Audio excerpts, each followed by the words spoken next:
How's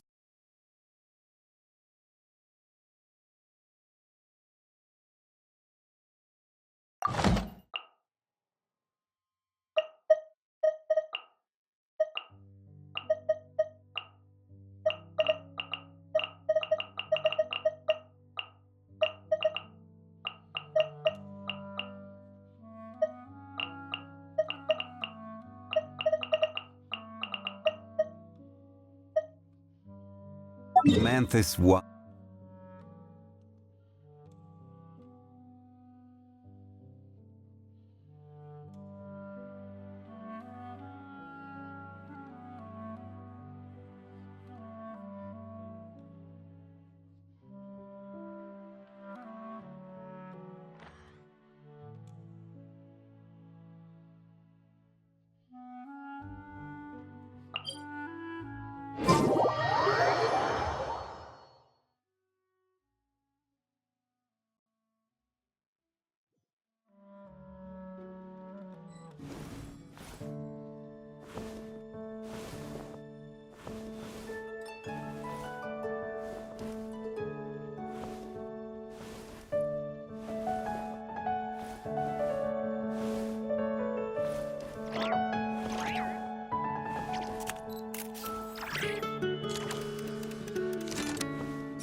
Clues for us?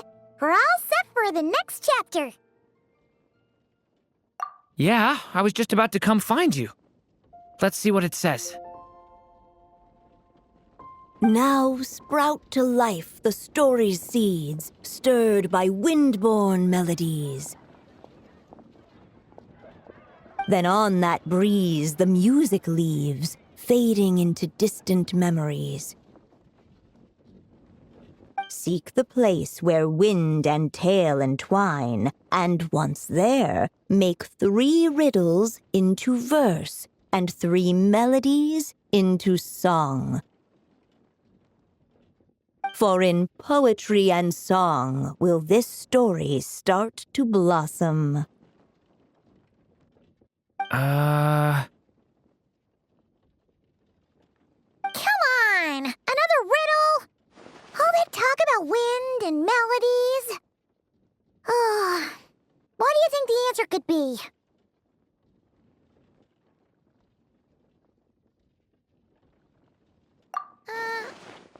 Oh! Care to elaborate? Wind? Music? Poetry? Tone-deaf bards gotta know the answer. You mean Lord Barbados?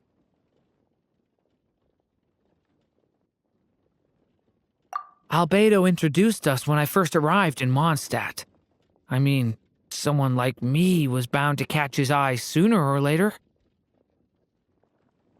It's better that it's out in the open anyway. Now, how should we track him down?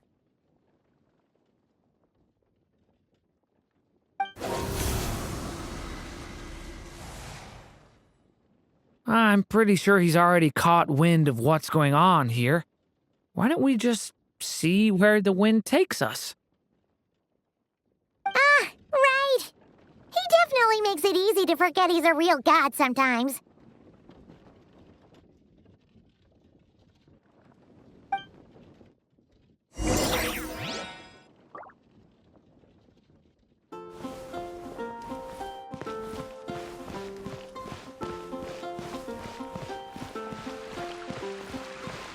I'm gonna sing it one more time.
What a sight for sore eyes!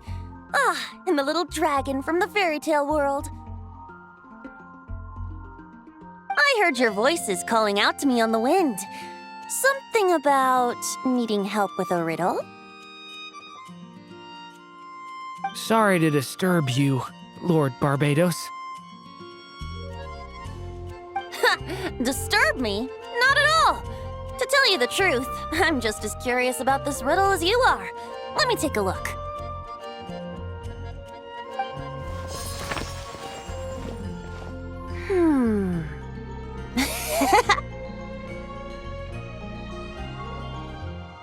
What is it? Did you figure out the answer? 3 riddles and 3 melodies. That sure takes me back. The answer you seek lies hidden in memory. Looks like running to Tone Deaf Bard was the right call after all. Long ago, those mages came to Mondstadt, seeking to test their strength against mine. But I replied, let us make music, not war, and resolve our conflicts through song. So I strummed my lyre and sang them this verse.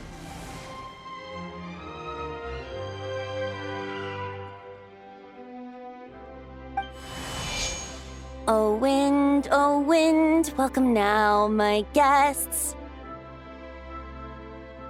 Pass through verdant leaves unseen, where shape your formless self may take, and offer up a graceful scene, a fleeting gift for welcome's sake. Leap at the edge of a sea of clouds, where land meets sky and sky meets ground. There frighten off the noisy crowds and bring my guests a calm profound. Fly beneath the stars up high, where mortal noise is swept aside, that my dear guests with starry eyes may share the dreams they hold inside.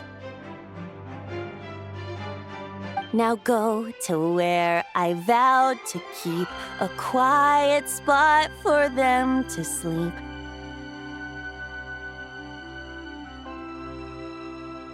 No clash, no contest bars the way, just tea and mirth to fill the day. There you have it, the 3 melodies.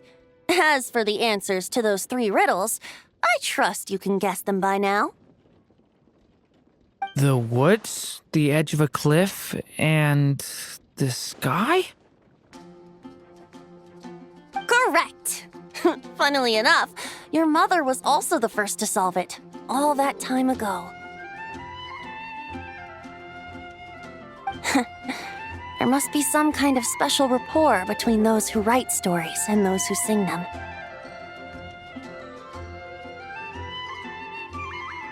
The woods, a cliff, and the sky. Oh! So that's where it is! I suppose the spot that answer points to is where you're headed next. You should know, after solving my riddle, the mages even accepted my proposal and made that location their official meeting spot. And going by what your book is suggesting, once you found it, you might want to try playing the melody I just shared with you. Guess you can be pretty reliable when it counts, huh? Great Animal Archon? Thanks for the help, Lord Barbados. Still got questions for me, huh? Yeah, you must have read countless tales in your time, being a wandering bard and all. In your experience, why might an author consider a story unfinished? Unfinished? Well, I guess if there's something left to accomplish in the story, or, if the last line goes, "To be continued." Huh? Wow, your helpfulness lasted for like 1 second. In all seriousness, I would think the answer to that question lies in your mother's story itself. It's not my place to pry any further. All right then. We should get going.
Okay, we're here!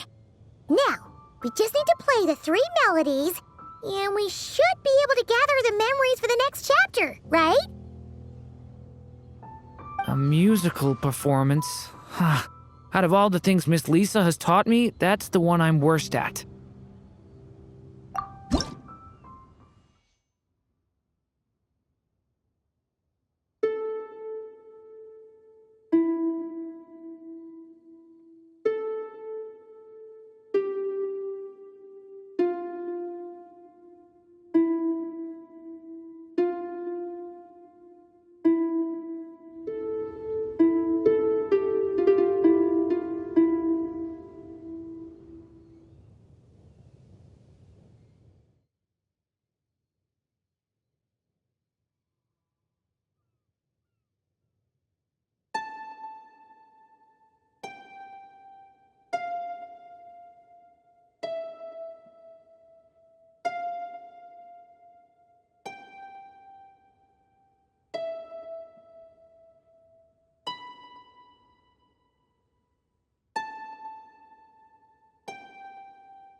Even a war that shook the world could not halt the witches' gatherings. Yet even so, with the passing of time, 3 of their teacups no longer came to be set. The witches did not linger long in sorrow, for the Story Witch had brought glad tidings of her own. Born was her dragon child, safe and sound. Her fellow witches offered up their blessings, eagerly debating how to celebrate the child's birth.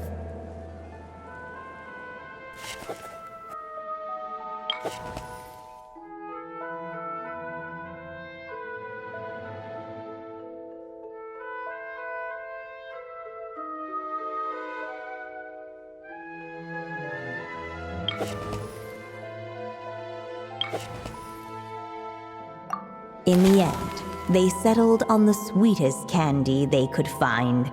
After all, what could be sweeter than the arrival of new life?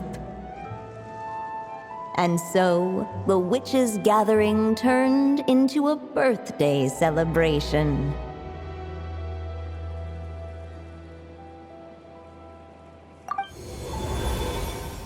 So, we're back in the story world, huh?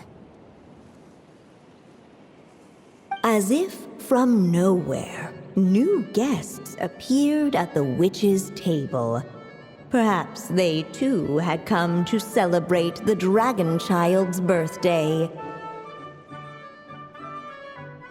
Yet while everyone else was busy thinking about what kind of gift to offer, these 3 seemed to have come empty-handed. Hardly the recipe for a warm welcome to a birthday party, now is it?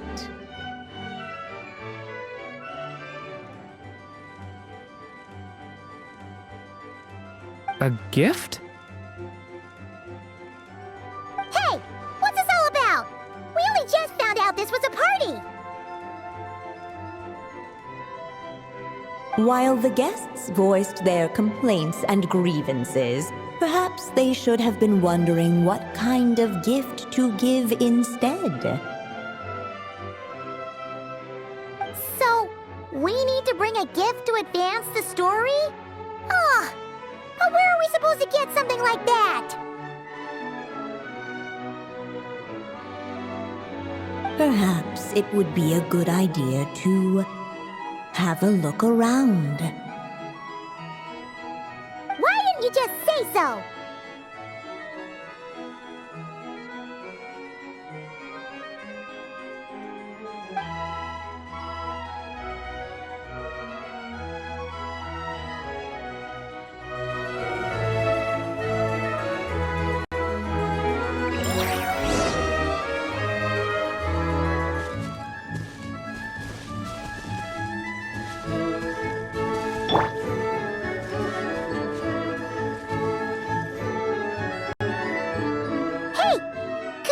These as gifts, maybe?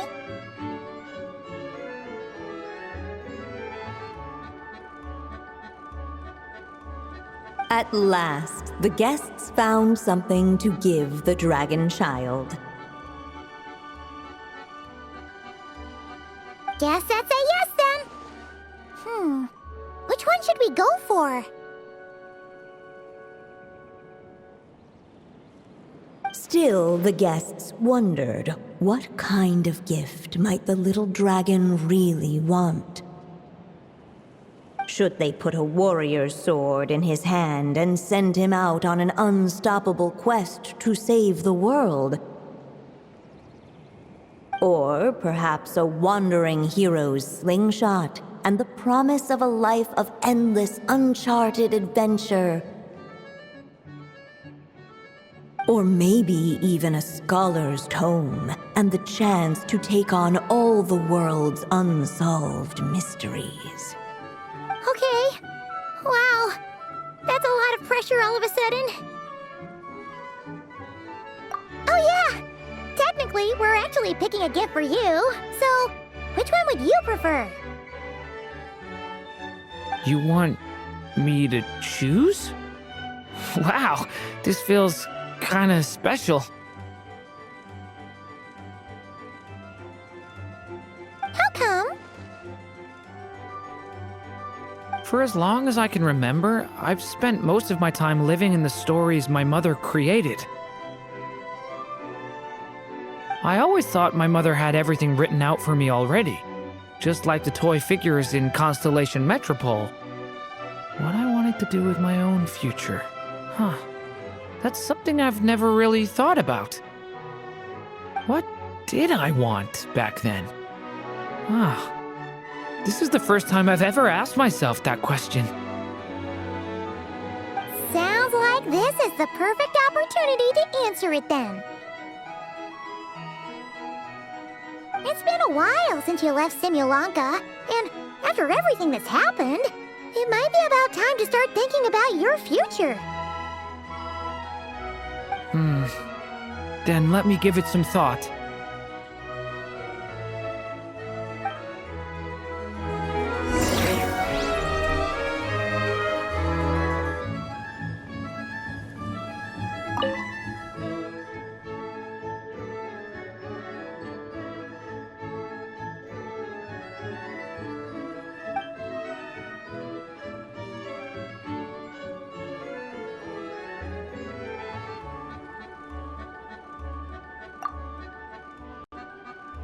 In the end, the guests settled on the warrior's sword.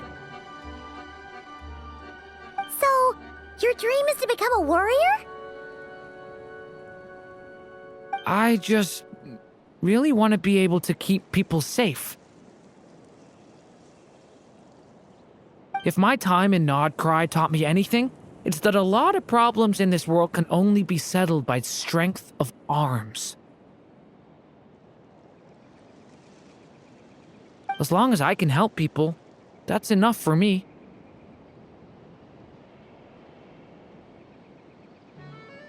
Really? But I don't think it's enough.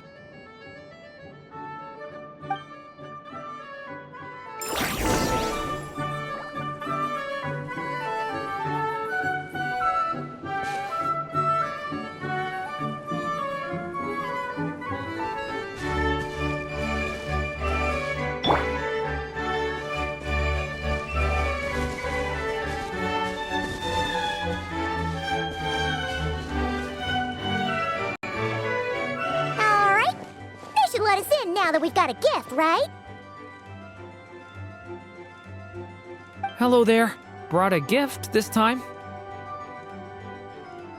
The newly arrived guest presented his gift, wishing the little dragon a future as an indomitable warrior.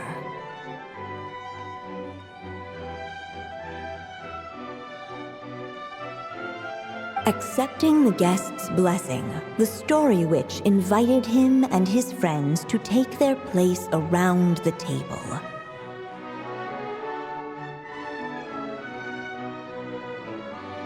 Finally, she could introduce them all to her dragon child, telling all in attendance about the moment of his hatching, and of course, the name he'd been given.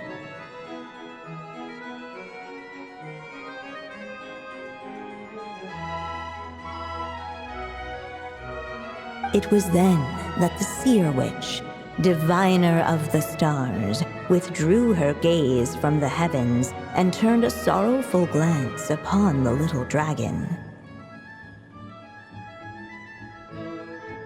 You gave him the same name as that evil dragon?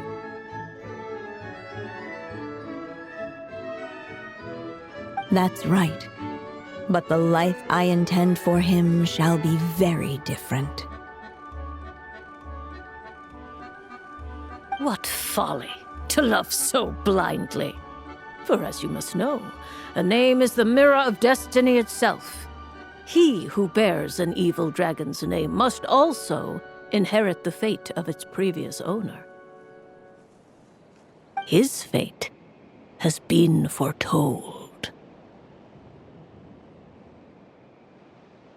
Then I'll rewrite it. The witches at the table fell silent, for they knew the seer witch's words had never once proven wrong.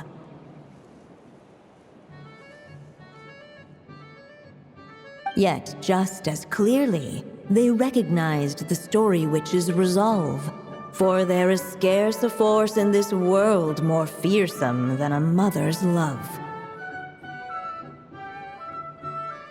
At last, the merry witch stepped forward, dispelling the uneasy silence. So be it. Then we'll all lend a hand. Together, we shall rewrite this child's fate. You mean to defy one of the fundamental rules of this world? I refuse to be shackled by such rules. Besides, this is a witches' gathering, is it not? What could be more fitting a subject for this occasion than to defy them? Oh? Sounds like an interesting experiment. I suppose, were we to succeed in this endeavor, we might bring a touch of wonder to this otherwise dreary sky of stars.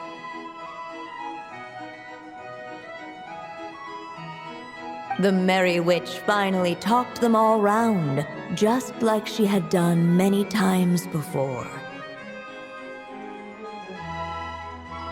Warm and strong as the sun she was, so much so, in fact, that those who her light shined down upon had no choice but to bask in it. And so the witches readied their gifts, 3 marvels of the cosmos. For this child, I shall decipher the ravings of the heavens and lay bare before him the trickery of fate. For this child, I shall leave a formula powerful enough to unravel the very origins of this world, that he may seek another solution for the conundrum of his life. For this child, I shall call upon wondrous magic to make possible his impossible wish.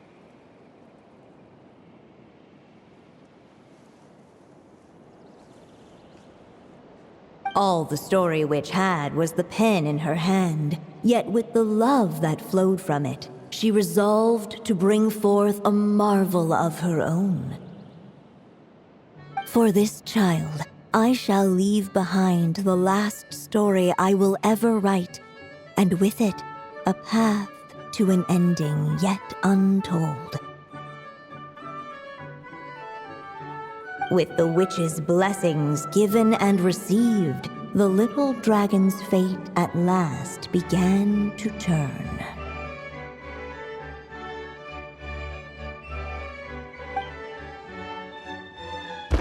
In the midst of the dragon child's birthday celebration, the seer witch proclaimed her prophecy. The child had been given the evil dragon's name, and with it, the burden of its fate. But hearing this, the story witch vowed to rewrite it all, for such was her love and resolve. And so the other witches offered their gifts in turn, marvels as rare as any in the cosmos. Together, they sought to test one of the fundamental laws of this world, in part to support a mother's love, and in part to sate their own curiosity. Oh, and I almost forgot. Our new guests came bearing blessings of their own. Who knows? Perhaps this extra bit of courage might be all the little dragon needs to change his fate.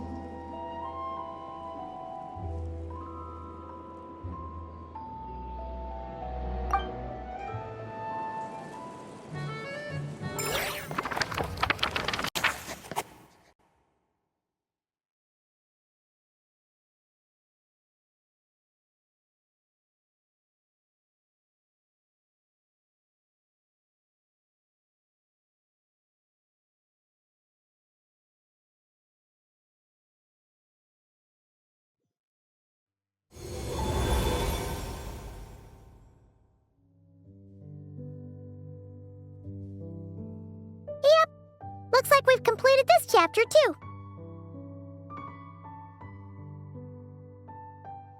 Those witches in the story were the mages of the Hexen Circle, right? They sure seem to care a lot about you, Durin.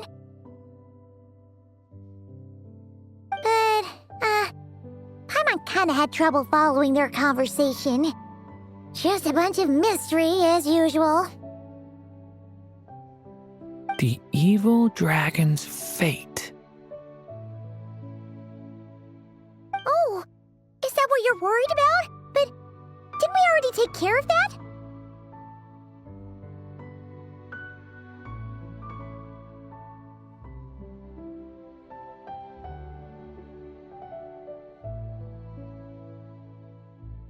Ah, the mages must have had a hand in that, too. Also, I was just thinking, which part of the story are we even meant to be completing? Oh,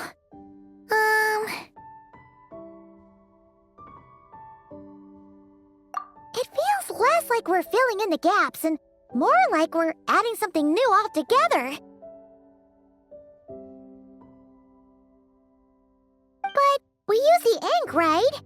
And the book hasn't given us any more clues, so that must mean our task is complete. At least for now. Yeah, I guess we're doing something right.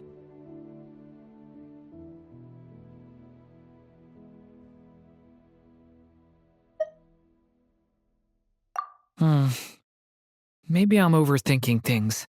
It's just, this is my mother's final wish, so I don't want to mess it up. Anyway, thanks for all your help. I'll let you know as soon as the book reveals a hint about the next chapter. Okay then. See you in the next chapter.